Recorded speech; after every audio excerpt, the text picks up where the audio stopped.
이번에는 금액을 떠나서 대출 총액을 6억 원으로 막겠다라는 내용이 나왔는데 갭 투자용 전세 대출도 아예 막힌다는 걸로 볼 수 있는 거죠. 정말 이번에는 극단적인 정책을 펼치겠다는 기조로 보여집니다. 여기 주택에 투자를 하시려는 분들이 아마 네, 안녕하세요. 아크중개법인 송 팀장. 강 팀장입니다. 네, 저희가 오늘은 부동산 대책에 대해서 조금 말씀드리려고 합니다. 이번에 나온 627 대책 말씀하시는 거죠? 네, 정부에서 나온 정말 강력한 대책이 나왔죠. 맞아요. 사실 저희 상업용 건물이다기보다는 그 주거용 아파트에 대한 대출 규제라고 보시면 될 것 같아요, 그렇죠? 네, 맞아요. 주담대 관련된 게 제일 크죠. 네. 그리고 이번에 나온 대책은 시행도 굉장히 빨랐어요. 그렇죠. 이게 발표가 되고 거의 다음 날부터 적용되는 네. 대책이다 보니까 네. 부동산 특히 그 주택 거래 시장에서는 갑자기 계약이 진행되고 이런 것도 되게 많았던 것 같아요. 그만큼 정부의 의지가 강하다는 걸 좀 엿볼 수 있을 것 같아요. 그럼 이번 대책에 대해서 간단하게 좀 설명을 해주시면 어떤 게 있을까요? 일단 제일 큰 이슈된 걸로 보면은 주담대 한도를 막은 게 제일 큰 거죠. 네. 지금까지는 시가 관련해서 어느 정도가 초과될 경우에는 LTV를 낮추거나 이런 식으로 규제했던 경우가 많은데 이번에는 금액을 떠나서 대출 총액을 6억 원으로 막겠다라는 내용이 나왔는데 많은 분들에게 좀 어려운 투자 시장이 된 것 같아요. 근데 이제 이게 규제가 생기면서 주담대를 받아서 이제 아파트를 매입하시면 6개월 내에 전입을 무조건 하셔야 됩니다. 6개월 내에 전입을 한다는 거는 사실 이게 또 다른 얘기로는 갭 투자용 전세 대출도 아예 막힌다는 걸로 볼 수 있는 거죠. 근데 그래도 다행인 거는 기존 계약자들에 대한 소급 적용은 안 되는 걸로 알고 있는데 기존 계약자들에 대한 소급 적용까지 됐다면은 갑자기 나온 정책에 의해서 되게 혼란의 상황이 좀 왔을 것 같아요. 네, 맞아요. 그리고 또 유주택자에 대한 추가 주택 구입 LTV가 기존에는 30%에서 60%까지 가능했었는데 지금은 아예 극단적으로 0%로 바뀌었잖아요. 네. 이것도 이제 그 주택을 갖고 있는 분들이 또 주택을 사는 거에 대해서 정부에서 강력하게 막겠다라는 거죠. 이게 좀 가감해서 낮추는 조치가 아니라 아예 불가하게 막은 것 자체가 좀 정말 이번에는 극단적인 정책을 펼치겠다는 기조로 보여집니다. 네. 그리고 이제 주담대 최대 만기가 기존에는 40년까지 가능을 했어요. 지금은 이제 30년으로 바뀌었습니다. 그만큼 월 내야 되는 납입 비용이 커지겠죠. 그렇죠. 네. 그리고 신용대출 한도도 좀 막혔죠. 네, 원래 맞아요. 기존에는 연소득의 1배에서 2배까지 가능했었는데 지금 연소득 내에서만 좀 네. 가능한 걸로 알고 있습니다. 그동안 정책을 펼칠 때 좀 단계별로 나온 대책들이 많은데 이번에는 한 번에 좀 강하게 들어온 것 같아요. 그만큼 이게 진짜 칼을 빼서 이제 막은 것 같고요. 네. 그리고 어떻게 보면은 아파트 가격이 계속 오르는 게 이번 연도도 그렇고 내년도 그렇고 공급 물량이 서울 시내에 많이 없습니다. 그렇다 보니까 공급량은 늘지 않는데 수요가 몰리다 보면 가격이 올라갈 수밖에 없죠. 그렇죠. 네. 그러다 보니까 최근에 들리는 얘기로는 10억 아래의 아파트들이 조금 인기가 많을 거라고 하는데 사실 그렇게 다시 수요가 또 늘다 보면 10억 내의 아파트들도 다시 또 올라가지 않을까요? 그럴 수도 있죠. 지금 스트레스 DSR까지 이제 적용이 되면서 이제 대출에 대한 거를 더 쪼이기 시작했는데 지금 현재 이제 바뀐 규정을 따져보면 예를 들어서 연봉 2억인 사람이 이제 그 전에 대출을 받았을 때는 11억 4,800만 원 정도까지 이제 대출이 가능했습니다. 근데 이제 대책이 나오고 나서는 6억으로 이제 거의 절반가량 줄었죠. 네. 정 팀장님은 이번에 대책에 대해서 조금 어떻게 생각하세요? 시행된 지가 너무 얼마 안 돼서 좀 살펴봐야 될 것 같긴 한데 아무래도 주택 같은 경우도 최근에는 좀 투자용으로도 많이 매입을 하셨잖아요. 근데 고소득층에서 그런 투자 방식 자체가 막히다 보니까 아무래도 주거용에서 좀 그 상업용 부동산으로 많이 넘어올 것 같긴 한데 저희가 과거에 2019년, 20년, 21년에도 되게 비슷한 사례였다고 저는 생각이 좀 들어요. 맞아요. 네, 금리 자체가 좀 내려갈 기조가 보이면서 그러면서 부동산 정책들이 많이 생겨났었는데 대표적으로 양도세, 취득세 이런 것들에 대한 강화됐던 것들이 주택에 적용이 되면서 아무래도 주택은 들어갈 수가 없으니까 상업용 부동산으로 전환해서 들어가자.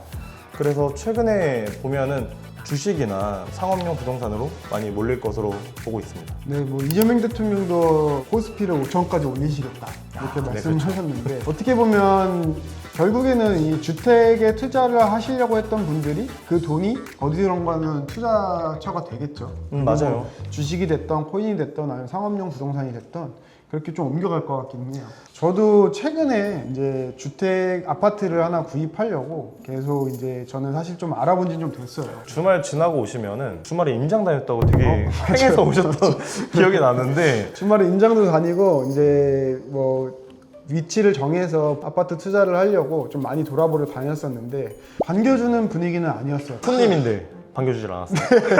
저희는 이제 손님 오시면 네. 막 되게 막 그쵸. 두 팔 벌려서. 상담도 하고 하는데 네, 저한테 맞아요. 약간 느낌이 이랬어요. 빨리 보고 다음 타임에도 손님이 오니까 빨리 봐라. 약간 그런 느낌이어가지고 그리고 제가 좀 주말 동안 생각 좀 해볼게요 라고 했더니 약간 조금 이상하다는 표정으로 주말 끝나면 너는 이거 못 사 약간 이런 느낌이었어요. 안 그래도 월요일에 오셔가지고 말씀하시는 걸 들어보면은 집이 거기만 있는 것도 아닌데 이런 생각을 저도 가지고 들었는데 갑자기 며칠 뒤에 그 집 어떻게 됐을 했더니 팔렸다고. 그러면서 다른 아파트, 그러니까 같은 아파트 단지 내 다른 아파트를 말씀해 주셨는데 아파트 가격이 1억이 더 높더라고요. 그러면서 하시는 말이 이것도 뭐 하려면 하고 말려면 말아라. 약간 이런 느낌이었어요. 그래서 제가 그 집은 볼 수 있냐? 또 이 집은 또 못 본대요. 왜요? 세입자가 있는데 세입자가 협조를 안 해준대요. 그 집도 혹시 팔렸나요? 하루 있다가 전화 오시더라고요. 그 집 나갔다고. 팔렸다고? 네. 그러다 보니까 이제 이게 가격이 계속 오르더라고요. 네, 처음에 봤던 금액보다 계속 오르다 보니까 나중에는 제가 지금은 좀 힘들 수도 있겠다. 네. 거의 저희가 20년, 21년, 22년 불장 때 느꼈던 그 상업용 부동산 시장이랑 되게 동일하네요. 비슷해요.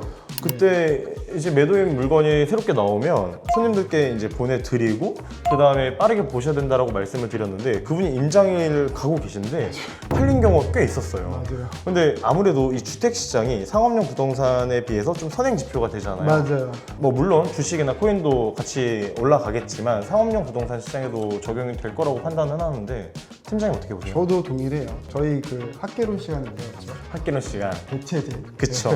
네, 어떻게 보면 그 주택에 대한 대체제가 상업용 건물이 될 수 있기 때문에 그렇죠. 네, 이 주택에 대한 대출 규제가 많이 바뀌었잖아요. 많이 바뀌었어요. 근데 상업용 부동산에 대한 대출 규제 같은 경우는 그동안 주택에 비해서 좀 강하진 않았어요. 맞아요. 아무래도 상업용 부동산은 뭐 실제로 사용하시는 분도 계시고 임대 수익이라는 걸 발생시키는 게 어느 정도는 정당하다고 보다 보니까 상대적으로 대출 규제나 이런 대책이 덜 강화됐던 것 같아요. 주택은 아무래도 필수제다 보니까 그쵸. 네, 정부에서 이제 많이 집값을 잡으려고 노력을 하죠. 네, 그래서 이런 대책이나 규제들이 좀 강력하게 나온 것 같고 그러다 보니까 저희가 생각했을 때는 여기 주택에 투자를 하시려는 분들이 아마 상업용 쪽으로 많이 넘어오시지 않을까 그런 생각이 저는 들어요. 저희 측면에서 좀 준비해야 될 게 지금 매도 물건에 대한 작업을 좀 많이 해야 될 것 같은데 그것도 당연한 말씀이시죠. 당연한 네. 말씀이시고 꼬마 빌딩에 대한 수요가 조금 더 이제 생기지 않을까 싶어요. 근데 코로나 이전이랑 좀 본다면 어떤 차이가 있을까요? 아무래도 그때 당시에는 금리가 아주 저금리기도 했어요. 그리고 꼬마 빌딩 시장 자체가 뭐 17년, 18년, 19년 이때부터 일반인들에게도 되게 적용이 됐었잖아요. 네. 사실 빌딩이라는 게 아주 고소득층 이런 분들에게만 적용된다라고 생각했던 시기가 있었는데 최근 들어서는 어느 정도 재력을 갖춘 분들도 많이 이런 빌딩 시장에 들어오시다 보니까 20년대 그런 것들이 처음 하시는 분들이 되게 과열됐던 시장이었다고 봐요. 그리고 저금리까지 적용이 돼서 과도한 대출을 받아서 매입하신 분들이 많았는데 그러다가 코로나가 좀 잠식되면서 금리가 엄청 올랐죠. 뭐 세계적으로 많은 이슈들도 있고 그러면서 아무래도 과도한 대출을 받으신 분들이 그 부채에 대한 이자에 대한 성환이 좀 어렵다 보니까 이 투자했던 물건을 좀 저렴하게 토해냈던 경우들이 되게 많았던 것 같아요. 맞아요. 지금은 그런 것들을 좀 어느 정도 겪고 나서 좀 안정기에서 바라볼 수 있는 시장 같고 그래서 저희도 최근에는 과거에 비해서 좀 대출 자체를 좀 낮추잖아요. 네. 대출 비율을 예전에는 80~90%까지 받으셨던 분들이 많은데 지금은 저도 한 60% 범위 내에서 좀 받는 거를 많이 추천드리고 안정적인 자산으로 보자. 단기 시대 차익은 조금 뭐 조심스럽게 보는 게 낫다라고 많이 말씀드리고 있는 것 같아요.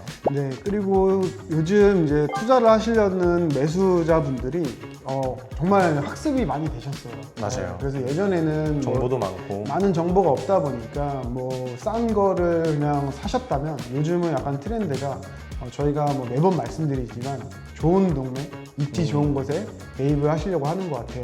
빌딩은 주택이랑 좀 다르기 때문에 관점 자체를 다르게 보셔야 돼요. 주택은 본인이 사시는 목적도 있지만 빌딩 자체는 투자기 때문에 매입하실 때부터 팔기 좋은 물건을 사시는 게 맞습니다. 그 팔기 좋은 물건이라면 제가 사는 입장보다도 내가 나중에 이 빌딩을 팔 수 있을 때 얼마나 잘 팔리냐가 되게 중요한 거죠. 그래서 저는 그 잘 팔 수 있는 지역에 대한 정보로는 그 거래량을 되게 많이 보는 편이라서 손님들께 요즘에는 뭐 밸류맵이나 디스코 같은 이런 좀 공개된 사이트들 많잖아요. 네.